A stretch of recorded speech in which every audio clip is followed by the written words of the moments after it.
तो आज का टॉपिक है हमारा कंप्लीटिंग द स्क्वायर मेथड। ठीक है। पहले तो एक चीज मैं आपको समझा दूं। अच्छा, एक आपके क्लास के एक बच्चे ने मुझसे क्वेश्चन किया था कि एक्सरसाइज 1.2 के क्वेश्चन उनसे सॉल्व नहीं हो रहे। ठीक है, पहले तो मैं वो चीज क्लियर कर देता हूँ थोड़ा कि कैसे नहीं हो रहे सॉल्व। आई गेस बहुत इजी है ये ग्राफ से होने थे। हमें टेबल बनाना था एक। ठीक है, जिसमें हम एक तरफ एक्स की वैल्यूज लिखते, एक तरफ वाई की वैल्यूज लिखते। इस तरह यहाँ पर एक्स हो जाता, यहाँ वाई हो जाता, और यहाँ पर हम कॉलम बना लेते। यहाँ हम 0 रखते, 1 रखते, 2 रखते, 3 रखते। फिर 0 की वैल्यू इस इक्वेशन में रखते। इस तरह हमारे पास फर्स्ट इक्वेशन ये है। ठीक है, हमारे पास फर्स्ट इक्वेशन है। 0 की वैल्यू इधर रखी हमने एक्स की जगह। 3 0 से 0 हो जाता, तो 1 क्या आ जाता, वाई क्या आ जाता हमारे, अगर हम 0 रख रहे थे, -11। ठीक है, इसी तरह हमने ये करने थे। फॉर एग्जाम्पल जिस तरह ये क्वेश्चन है, ये अगर वाला देखें अगर आप, तो हम अगर एक टेबल बनाए यहाँ पर। ठीक है, बल्कि इसी टेबल पे कर देते हैं अगर हम, कि हमने जब 0 रखा एक्स को तो वाई क्या हमारे पास आया, 0 रखे, ये पूरा फैक्टर 0 हो गया। नहीं तो एक्स 0 रखा, +2/5। ठीक है, तो ये हो जाएगा 2/5। तो y से हम निकाल लेंगे जो भी आया। तो जो भी y का आंसर वगैरह आएगा, उससे हमारे पास y की कुछ वैल्यूज आ जाएंगी। एक वैल्यू इधर आएगी, एक वैल्यू इधर आएगी, एक वैल्यू इधर आएगी। ये हमने इस इक्वेशन के थ्रू कर लिया था। फिर दूसरी इक्वेशन के थ्रू भी इसी तरह एक टेबल बनाना था। अब ये जो जो आ रहे थे, ये क्या आ रहे थे, पॉइंट्स आ रहे थे एक्स और वाई के। मतलब आपने ग्राफ पे प्लॉट करना था। 0 कॉमा, अगर ये फॉर सपोज 2 होता, तो 0,2 आपने यहाँ कहीं प्लॉट करना था, तो यहाँ कहीं आ जाता। ये इस तरह आपने सॉल्व करना था पूरा। ठीक है, तो ये एक बच्चे का सवाल था आपकी क्लास में से, तो मैं क्लियर कर रहा हूँ पहले ही। तो इस तरह फॉर सपोज ये जो दो इक्वेशन थी, इनका ग्राफ कुछ इस तरह बनना था। ठीक है, जब वो ग्राफ कुछ इस तरह बना, तो हमने इस क्वेश्चन का आंसर इस तरह देना था, जो दो लाइंस ये बन रही थी उनके पॉइंट ऑफ इंटरसेक्शन का जो कोऑर्डिनेट था। यानी कि वाई कोऑर्डिनेट क्या है इसका, 4 है। ठीक है, और इसका एक्स कोऑर्डिनेट क्या है, 8। तो हम क्या लिख देते हैं, कोऑर्डिनेट्स लिख देते हैं यहाँ पर। ठीक है, वाई क्योंकि हमारे पास यहाँ पर है 4, और एक्स है हमारे पास 8। तो हम इसकी कोऑर्डिनेट की शक्ल में लिख देते हैं, वो जो ब्रैकेट में लिखते हैं हम लोग, x, y 8,4। ये आंसर था हमारा इसका। तो ये इस तरह सॉल्व करने थे। आज जो हमारा मेथड है वो है कंप्लीटिंग द स्क्वायर मेथड। ठीक है, कंप्लीटिंग द स्क्वायर मेथड में होता क्या है। अब आपको फॉर सपोज अगर पता है कि a+b हमारे पास होता है, फॉर सपोज a+b का होल स्क्वायर, हम कैसे खोलते हैं इसको,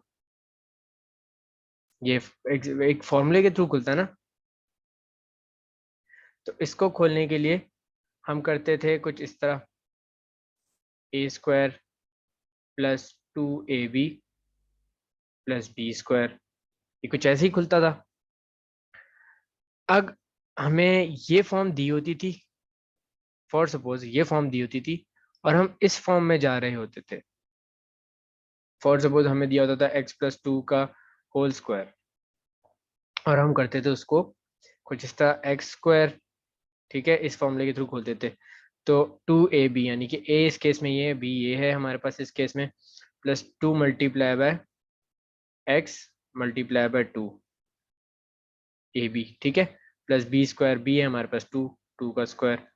फिर हम इसको खोलते थे, तो ये हो जाता है 2, ये हो जाएगा हमारे पास 4, मल्टीप्लाई होकर 2 इसके साथ, 4x + 2 × 4। ठीक है, ये हमें पता था, हमारी पुरानी नॉलेज से, कि हम जिस तरह एक ब्रैकेट के स्क्वायर को खोलते थे। अब ये क्या चीज थी हमारी, कि हम अगर इस वाली फॉर्म से इस वाली फॉर्म की तरफ जा रहे थे, फॉर सपोज हम बोले हमारे पास ये वाली फॉर्म है अब, तो हम इस वाली फॉर्म में जा सकते हैं। इसके लिए क्या करेंगे, हम बीच वाले फैक्टर को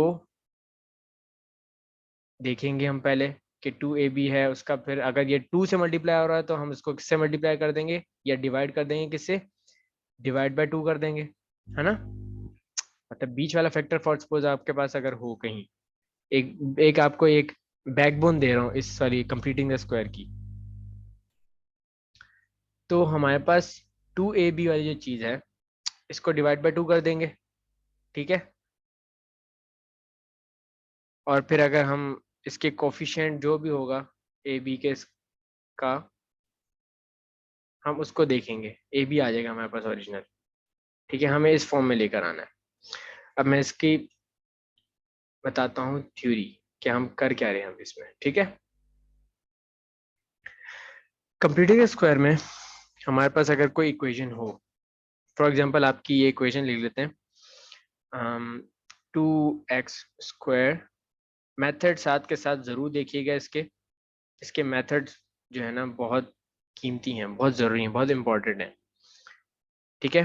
पहला मेथड हमारा इसका, पहला मेथड ये होता है हमारा इसका, कोई भी हम इक्वेशन देखें और क्वेश्चन में लिखा हो कि कंप्लीटिंग द स्क्वायर मेथड से करना है, तो हम इसमें क्या करेंगे, हमारे पास जो x² वाली टर्म है यानी कि क्वाड्रेटिक टर्म जो है, ठीक है, उसका हम जो भी कोफिशिएंट है यानी कि उसके साथ जो भी नंबर है या न्यूमेरिकल वैल्यू है, उस नंबर को हम पूरी इक्वेशन से यानी कि both sides of the equation को डिवाइड कर देंगे। इस केस में हमारे पास x² वाली टर्म के साथ क्या है, 2 है, ठीक है।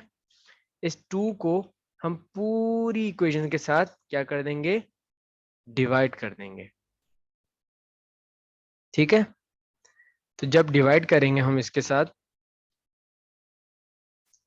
इस पूरे को हमने डिवाइड बाय 2 कर दिया। 2 क्या है, 2 हमारी ये वाली चीज है जो भी x² वाली टर्म है। फिर हमने जब इसको डिवाइड किया तो ये हो जाएगा हमारे पास, अगर पूरा डिवाइड किया मतलब ये इस साइड भी डिवाइड है, हर इंडिविजुअल पे डिवाइड बाय 2 हो जाएगा, तो ये हो जाएगा 2x² upon 2 plus 7x/2 plus 4/2 equals to 0/2। ये वाली फॉर्म आ गई हमारे पास अब, ठीक है। 2 1 जा 2, 2 1 जा 2, ये आ गया हमारे पास x² प्लस 7x/2 आ जाएगा हमारे पास वही 7/2x या फिर 7x/2 जो भी आप बोलें इसको। 2 1 जा 2, 2 जा 4, ये आ गया हमारे पास 2, ठीक है। इक्वल टू 0/2, आपको पता है 0 ही होता है। ये हमारे पास पहली चीज आ गई, स्टेप 1 ये हो गया। स्टेप 2 इसका है, जो हमारे पास नॉन वेरिएबल टर्म है, नॉन वेरिएबल टर्म, ठीक है। नॉन वेरिएबल टर्म का मतलब क्या है आपका, ऐसी टर्म,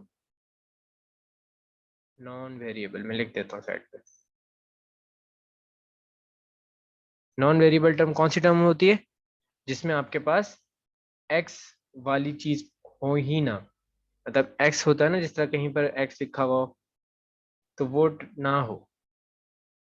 अब इस पूरे उसमें जिस तरह एक्स लिखा हुआ है, इधर भी एक्स लिखा हुआ है, इस वाली अगर आप टर्म को देखेंगे इसमें एक्स नहीं है हमारे पास, ठीक है। तो हम क्या करेंगे, इस वाली टर्म को हम इधर ले जाएंगे, या फिर both sides of the equation को उस वाली टर्म से प्लस या माइनस करवा देंगे, आप क्यों कह सकते हैं। लेकिन हम क्या नॉर्मली कहते हैं कि हम इधर वाली जो चीज होती है हम उसको उधर ले जाते हैं, तो जब इधर प्लस हो रहा होता है उधर जाके माइनस हो जाता है, ठीक है।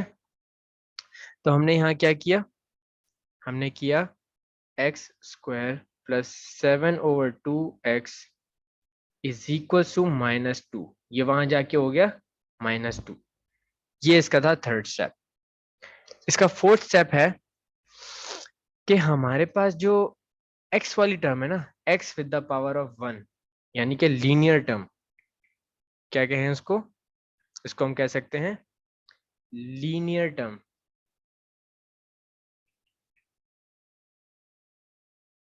लीनियर टर्म यानी कि हमारे पास x with the power of 1, ठीक है। x² वाली नहीं, x² वाली नहीं, x with the power of 1 वाली जो टर्म है हमारे पास, यानी कि जिस तरह ये है हमारे पास, इसका जो बीच वाला वेरिएबल है ना, यानी कि कोफिशिएंट इसका, ये वाला पार्ट जो है, ठीक है, इसको जरा गौर से देखना है। यहाँ पर काफी लोग गलतियां करते हैं।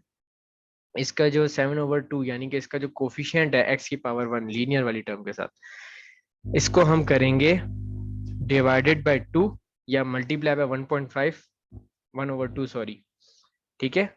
इस वाली टर्म को हम क्या करेंगे, मल्टीप्लाई बाय 1/2 या डिवाइडेड बाय 2 भी कह सकते हैं इसको। इस वाली पूरी टर्म को हाफ करना है इसको बस हमने, और जो भी आंसर आएगा हमारा इसका इसका जो भी आंसर आएगा उसका हमने क्या कर देना है, स्क्वायर कर देना है, ठीक है। यानी कि जिसका 7/2 है, 7/2 का हम हाफ करेंगे इधर, ठीक है। यानी कि हो जाएगा 7/2 मल्टीप्लाई बाय 1/2, और इसका हम कर देंगे स्क्वायर। ये समझ आ रही बात? यहाँ तक बात समझ में आ रही है तो प्लीज यस लिख दें चैट बॉक्स में।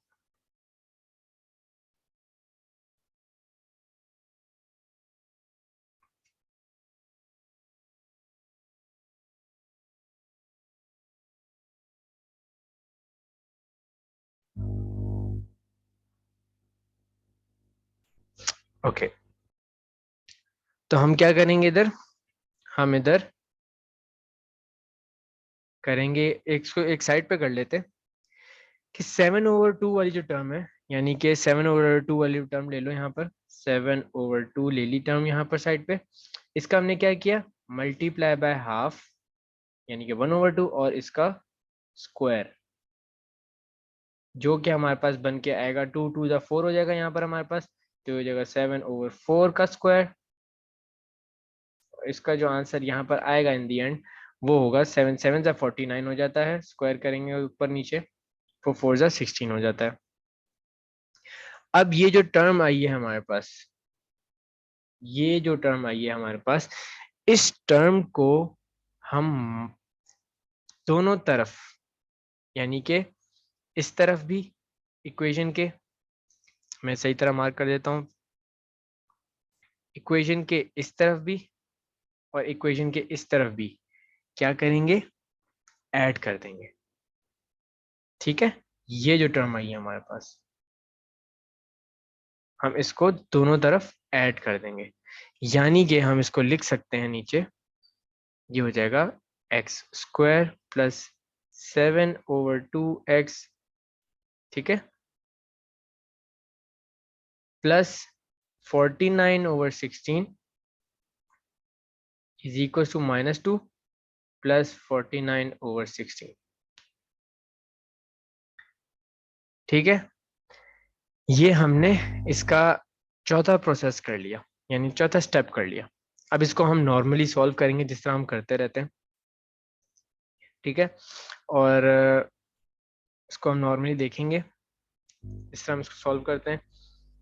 एक साइड का पूरा हमने सिंप्लीफिकेशन कर लिया, यानी ये वाली साइड का हमने सिंप्लीफाई कर दिया इसको। नीचे तो हमारे पास आ जाएगा इधर 17/16 एलसीएम वगैरह लेके, ठीक है। ये वाली साइड हमने जब कर ली, एलसीएम लेंगे तो ये हो जाएगा 32 हो जाएगा, -32, ठीक है, क्योंकि नीचे 16 आ जाएगा। ये वाली साइड अगर हम देखें इसकी, तो इस वाली साइड को फिर हम क्या करते हैं, इसको एक तरह से हम फैक्टराइज कर लेते हैं। और फैक्टराइज करने का तरीका ये होता है, हमें पता है ये 49/16 है, ठीक है।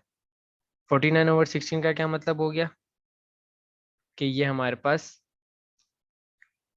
7/4 का स्क्वायर है।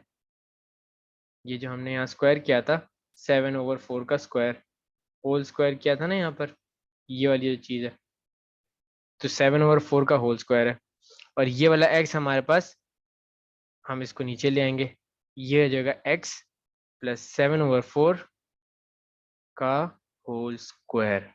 अब इस चीज को हमने कैसे ब्रेक डाउन किया इस चीज के अंदर, इसका एक बीच का स्टेप होता है जो कि आप अपने चेक करने के लिए भी कर सकते हैं, वो होता है x² प्लस 2 7/4 x और 49/16। ठीक है, ये इस चीज का स्टेप है। कहने का मकसद है ये हमारे पास किस फॉर्म में आ गया, जिस तरह मैंने आपको बताया था, ये हमारे पास आ गया इस वाली फॉर्म में। अब जब हमारे पास a और b का स्क्वायर गिवन हो और बीच में 2ab हो, इस तरह की ये चीज है, 2ab ये चीज हो गई, और हमारे पास b ये हो गया और a ये हो गया, यानी कि ये a का स्क्वायर हुआ हुआ है और b का स्क्वायर हुआ हुआ है।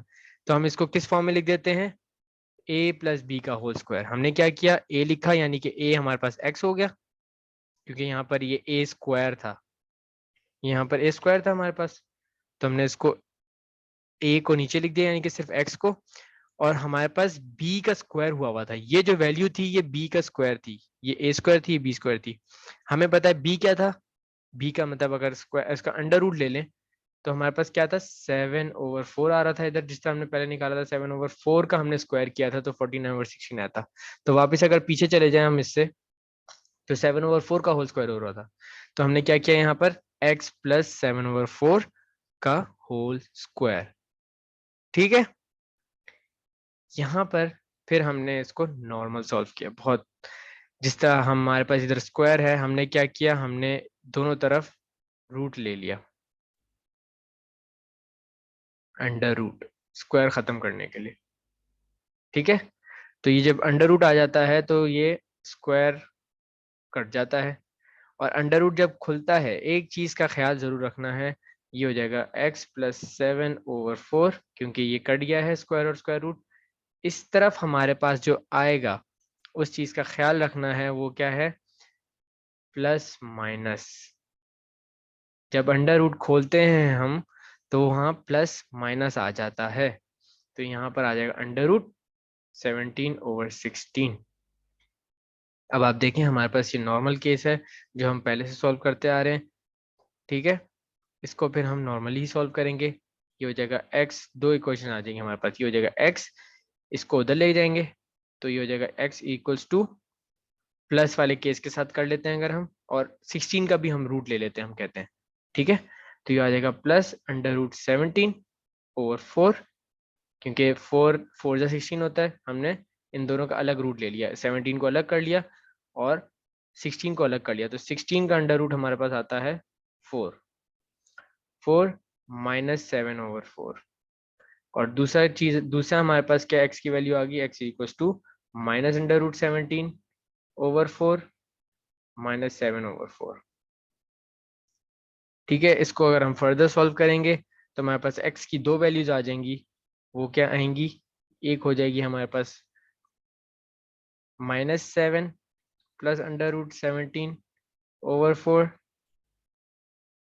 कॉमा -7 अंडर रूट, माइनस इधर आएगा 17/4। अगर आप दूसरे फॉर्मूले से इसको ट्राई करके देखें, यानी क्वाड्रेटिक फॉर्मूला जो होता है हमारा, तब भी हमारे पास इसके यही रूट्स आएंगे। ये क्या है हमारे पास, x की वैल्यू, यानी कि x के रूट्स निकाल लिए हमने। ठीक है, ये थोड़ा कॉम्प्लिकेटेड मेथड है, लेकिन इसको, इससे जो है ना सवाल कह सकते हैं, हर सवाल सॉल्व हो सकता है। इसका हम बुक में देख लेते हैं एक नज़र, कि हमारे पास जो बुक में मेथड बताए हुए हैं, मैं उसी लिहाज से आपको बताऊंगा। बुक में हमने क्या किया था, जो मेथड्स बताए हुए हमने क्या किया, right the equation in given standard form. अब हमारे पास यहाँ पर जो इक्वेशन थी वो स्टैंडर्ड फॉर्म में थी ऑलरेडी। स्टैंडर्ड फॉर्म क्या होती है, हमने बताया था आपको कि स्टैंडर्ड फॉर्म होती है हमारे पास इक्वेशन की, क्वाड्रेटिक इक्वेशन की, ax² प्लस bx, ठीक है, प्लस c इक्वल्स टू 0, ये इसी फॉर्म में। ठीक है, हमें इसको स्टैंडर्ड फॉर्म में कन्वर्ट करने की जरूरत ही नहीं पड़ी। फिर हमने क्या किया, divide both sides of the equation by the coefficient of x² if this coefficient is different from 1। अगर 1 होगा, हमने डिवाइड क्यों करते हैं, ताकि यहाँ पर 1 आ जाए। ठीक है, ताकि यहाँ पर इसकी जगह 1 आ जाए। डिवाइड इस वाले कोफिशिएंट को पूरी इक्वेशन से क्यों कर रहे हैं, ताकि 1 आ जाए हमारे पास। तो जब ऑलरेडी 1 है फिर तो हम नहीं करेंगे, लेकिन अगर 1 नहीं है, यहाँ पर 1 की जगह 2 3 4 5 1/2 1/3, अगर यहाँ पर 1/2 होता तो पूरी इक्वेशन को हम 1/2 से डिवाइड कर देते। ठीक है, मतलब इसको भी 1/2 से डिवाइड करते, इस वाले फैक्टर को भी 1/2 से डिवाइड करते, इस वाले फैक्टर को भी, इस वाले फैक्टर को भी, हम बारी बारी सबको 1/2 से डिवाइड करते। ये हो गया दूसरा मेथड इसका। तीसरा मेथड हमने क्या किया, shift the constant term to right hand side. इस वाले कांस्टेंट को हम राइट हैंड साइड पे ले गए थे, जिस तरह इस केस में यहाँ पर। फिर हमने क्या किया, add 1/2 multiply by coefficient of x और उसका स्क्वायर। ये चीज आपने जरूर देखनी है, उसका स्क्वायर बोथ साइड पे हमने ऐड कर दिया। किसका, इस वाली टर्म का हमने, ये जो हमारी टर्म थी 7/2, हमने इसका क्या किया, पहले हाफ किया और उसका स्क्वायर करके both side of the equation में ऐड कर दिया। यानी कि 7/4 का होल स्क्वायर हमने दोनों साइड पे ऐड कर दिया था, 49/16 जो कि आ रहा था। और फिर इसको हमने नॉर्मली सॉल्व किया, right left hand side as squared and simplify the following right hand side. यानी कि हमने इसको इस तरह लिख लिया था फिर, और इसका स्क्वायर रूट ले लिया था। स्क्वायर की हमारी एक साइड के इक्वल की तरफ स्क्वायर वाली पूरी वैल्यू आ रही थी, एक इक्वेशन आ रही थी, फॉर्म एक्सप्रेशन आ रहा था। ठीक है, इस तरह पूरा स्क्वायर था हमारे पास।